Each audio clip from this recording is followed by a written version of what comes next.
Michael Strogoff by Jules Verne. Book 2, Chapter 13. The Tsar's Courier. All the members of the council simultaneously started forward. A courier from the Tsar arrived in Irkutsk? Had these officers for a moment considered the improbability of this fact, they would certainly not have credited what they heard. The Grand Duke advanced quickly to his aide-de-camp. "This courier!" he exclaimed. A man entered. He appeared exhausted with fatigue. He wore the dress of a Siberian peasant, worn into tatters, and exhibiting several shot holes. A Muscovite cap was on his head. His face was disfigured by a recently healed scar. The man had evidently had a long and painful journey, his shoes being in a state which showed that he had been obliged to make part of it on foot. "His Highness the Grand Duke?" he asked. The Grand Duke went up to him. "You are a courier from the Tsar?" he asked. "Yes, your Highness." "You come?" "From Moscow." "You left Moscow?" "On the 15th of July." "Your name?" "Michael Strogoff." It was Ivan Ogareff. He had taken the designation of the man whom he believed that he had rendered powerless. Neither the Grand Duke nor anyone knew him in Irkutsk, and he had not even to disguise his features. As he was in a position to prove his pretended identity, no one could have any reason for doubting him. He came, therefore, sustained by his iron will, to hasten by treason and assassination the great object of the invasion. After Ogareff had replied, the Grand Duke signed to all his officers to withdraw. He and the false Michael Strogoff remained alone in the saloon. The Grand Duke looked at Ivan Ogareff for some moments with extreme attention. Then he said, "On the 15th of July you were at Moscow?" "Yes, your Highness, and on the night of the 14th I saw His Majesty the Tsar at the New Palace." "Have you a letter from the Tsar?" "Here it is." And Ivan Ogareff handed to the Grand Duke the imperial letter, crumpled to almost microscopic size. "Was the letter given you in this state?" "No, your Highness, but I was obliged to tear the envelope, the better to hide it from the Emir's soldiers." "Were you taken prisoner by the Tartars?" "Yes, your Highness, I was their prisoner for several days," answered Ogareff. "That is the reason that, having left Moscow on the 15th of July, as the date of that letter shows, I only reached Irkutsk on the 2nd of October, after traveling 79 days." The Grand Duke took the letter. He unfolded it, and recognized the Tsar's signature, preceded by the decisive formula, written by his brother's hand.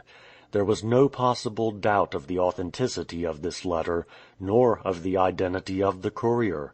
Though Ogareff's countenance had at first inspired the Grand Duke with some distrust, he let nothing of it appear, and it soon vanished. The Grand Duke remained for a few minutes without speaking. He read the letter slowly, so as to take in its meaning fully.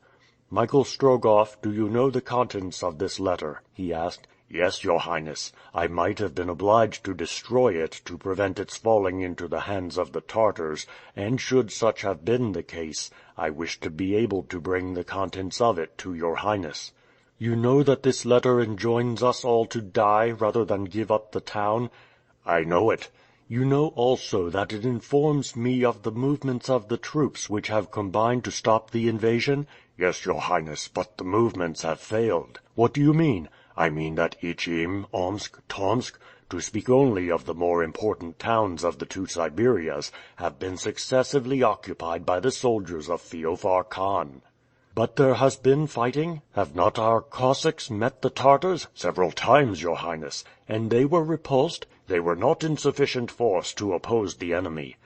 "Where did the encounters take place?" "At Kolyvan, at Tomsk." Until now Ogareff had only spoken the truth, but, in the hope of troubling the defenders of Irkutsk by exaggerating the defeats, he added, "and a third time before Krasnoyarsk."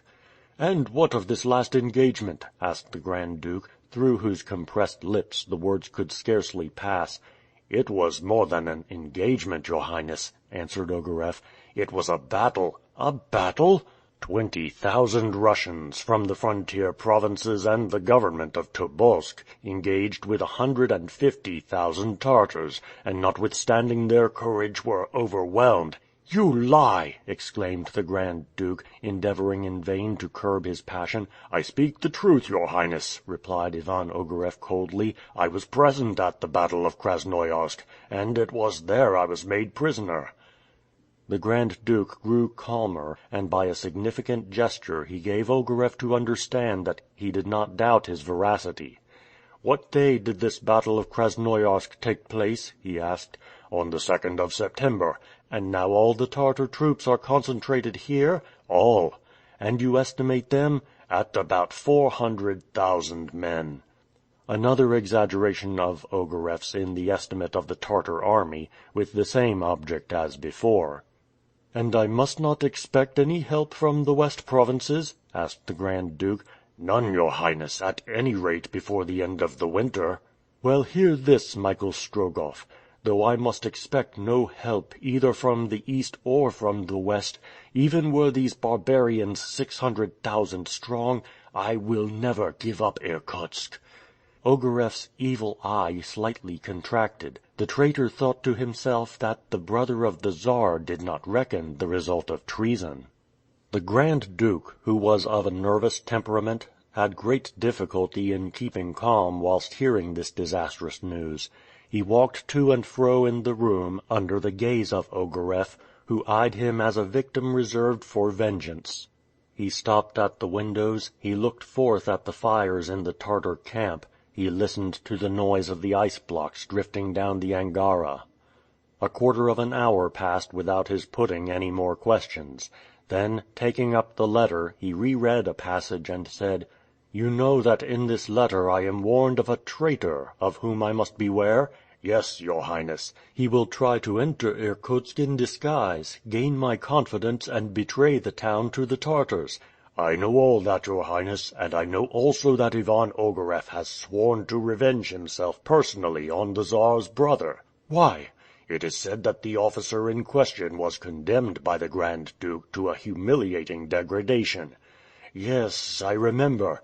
But it is a proof that the villain, who could afterwards serve against his country and head an invasion of barbarians, deserved it." "His Majesty the Czar," said Ogareff, "was particularly anxious that you should be warned of the criminal projects of Ivan Ogareff against your person." "Yes, of that the letter informs me."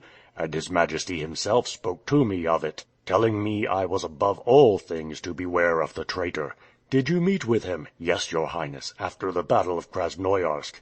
If he had only guessed that I was the bearer of a letter addressed to your Highness, in which his plans were revealed, I should not have got off so easily." "No, you would have been lost," replied the Grand Duke. "And how did you manage to escape?" "By throwing myself into the Irtych." "And how did you enter Irkutsk?" "Under cover of a sortie which was made this evening to repulse a Tartar detachment. I mingled with the defenders of the town, made myself known, and was immediately conducted before your Highness." "Good, Michael Strogoff," answered the Grand Duke. "You have shown courage and zeal in your difficult mission. I will not forget you. Have you any favor to ask?" "None, unless it is to be allowed to fight at the side of your Highness," replied Ogareff. "So be it, Strogoff. I attach you from today to my person, and you shall be lodged in the palace. And if according to his intention Ivan Ogareff should present himself to your Highness under a false name—" "We will unmask him, thanks to you, who know him, and I will make him die under the knout. Go!" Ogareff gave a military salute, not forgetting that he was a captain of the couriers of the Czar, and retired. Ogareff had so far played his unworthy part with success. The Grand Duke's entire confidence had been accorded him. He could now betray it whenever it suited him. He would inhabit the very palace. He would be in the secret of all the operations for the defense of the town. He thus held the situation in his hand, as it were. No one in Irkutsk knew him. No one could snatch off his mask. He resolved, therefore, to set to work without delay. Indeed, time pressed. The town must be captured before the arrival of the Russians from the north and east, and that was only a question of a few days. The Tartars once masters of Irkutsk, it would not be easy to take it again from them. At any rate, even if they were obliged to abandon it later, they would not do so before they had utterly destroyed it, and before the head of the Grand Duke had rolled at the feet of Feofar Khan. Ivan Ogareff, having every facility for seeing, observing, and acting, occupied himself the next day with visiting the ramparts. He was everywhere received with cordial congratulations from officers, soldiers, and citizens. To them this courier from the Czar was a link which connected them with the Empire. Ogareff recounted, with an assurance which never failed, numerous fictitious events of his journey. Then, with the cunning for which he was noted, without dwelling too much on it at first, he spoke of the gravity of the situation, exaggerating the success of the Tartars and the numbers of the barbarian forces, as he had when speaking to the Grand Duke. According to him, the expected succors would be insufficient, if ever they arrived at all, and it was to be feared that a battle fought under the walls of Irkutsk would be as fatal as the battles of Kolyvan, Tomsk, and Krasnoyarsk. Ogareff was not too free in these insinuations. He wished to allow them to sink gradually into the minds of the defenders of Irkutsk. He pretended only to answer with reluctance when much pressed with questions. He always added that they must fight to the last man and blow up the town rather than yield. These false statements would have done more harm had it been possible, but the garrison and the population of Irkutsk were too patriotic to let themselves be moved.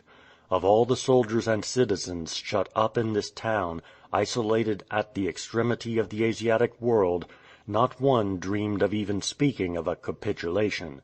The contempt of the Russians for these barbarians was boundless. No one suspected the odious part played by Ivan Ogareff. No one guessed that the pretended courier of the Czar was a traitor. It occurred very naturally that on his arrival at Irkutsk, a frequent intercourse was established between Ogareff and one of the bravest defenders of the town, Vasily Fedor. We know what anxiety this unhappy father suffered. If his daughter, Nadia Fedor, had left Russia on the date fixed by the last letter he had received from Riga, what had become of her? Was she still trying to cross the invaded provinces, or had she long since been taken prisoner? The only alleviation to Vasily Fedor's anxiety was when he could obtain an opportunity of engaging in battle with the Tartars, opportunities which came too seldom for his taste.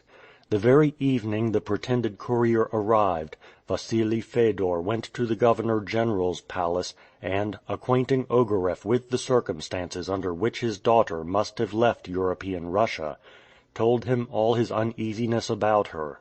Ogareff did not know Nadia, although he had met her in Ichim on the day she was there with Michael Strogoff, but then he had not paid more attention to her than to the two reporters, who at the same time were in the post-house. He therefore could give Vasily Fedor no news of his daughter. "But at what time," asked Ogareff, "must your daughter have left the Russian territory?" "About the same time that you did," replied Fedor. "I left Moscow on the 15th of July. Nadia must also have quitted Moscow at that time. Her letter told me so expressly." "She was in Moscow on the 15th of July?" "Yes, certainly by that date." "Then it was impossible for her. But no, I am mistaken. I was confusing dates. Unfortunately, it is too probable that your daughter must have passed the frontier, and you can only have one hope, that she stopped on learning the news of the Tartar invasion." The father's head fell. He knew Nadia, and he knew too well that nothing would have prevented her from setting out. Ivan Ogareff had just committed gratuitously an act of real cruelty. With a word he might have reassured Fedor. Although Nadia had passed the frontier under circumstances with which we are acquainted, Fedor, by comparing the date on which his daughter would have been at Nijni Novgorod, and the date of the proclamation which forbade anyone to leave it, would no doubt have concluded thus, that Nadia had not been exposed to the dangers of the invasion, and that she was still, in spite of herself, in the European territory of the empire. Ogareff, obedient to his nature, a man who was never touched by the sufferings of others, might have said that word. He did not say it. Fedor retired with his heart broken. In that interview his last hope was crushed. During the 2 following days, the 3rd and 4th of October, the Grand Duke often spoke to the pretended Michael Strogoff, and made him repeat all that he had heard in the imperial cabinet of the new palace. Ogareff, prepared for all these questions, replied without the least hesitation. He intentionally did not conceal that the Czar's government had been utterly surprised by the invasion, that the insurrection had been prepared in the greatest possible secrecy, that the Tartars were already masters of the line of the Obi when the news reached Moscow, and, lastly, that none of the necessary preparations were completed in the Russian provinces for sending into Siberia the troops requisite for repulsing the invaders. Ivan Ogareff, being entirely free in his movements, began to study Irkutsk, the state of its fortifications, their weak points, so as to profit subsequently by his observations, in the event of being prevented from consummating his act of treason. He examined particularly the Bolchaia Gate, the one he wished to deliver up. Twice in the evening he came upon the glacis of this gate. He walked up and down, without fear of being discovered by the besiegers, whose nearest posts were at least a mile from the ramparts. He fancied that he was recognized by no one, till he caught sight of a shadow gliding along outside the earthworks.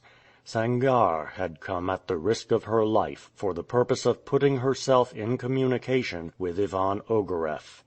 For 2 days the besieged had enjoyed a tranquillity to which the Tartars had not accustomed them since the commencement of the investment. This was by Ogareff's orders. Feofar Khan's lieutenant wished that all attempts to take the town by force should be suspended. He hoped the watchfulness of the besieged would relax. At any rate, several thousand Tartars were kept in readiness at the outposts, to attack the gate deserted, as Ogareff anticipated that it would be, by its defenders, whenever he should summon the besiegers to the assault. This he could not now delay in doing. All must be over by the time that the Russian troops should come in sight of Irkutsk. Ogareff's arrangements were made, and on this evening a note fell from the top of the earthworks into Sangarre's hands. On the next day, that is to say during the hours of darkness from the 5th to the 6th of October, at 2 o'clock in the morning, Ivan Ogareff had resolved to deliver up Irkutsk. End of Book 2, Chapter 13.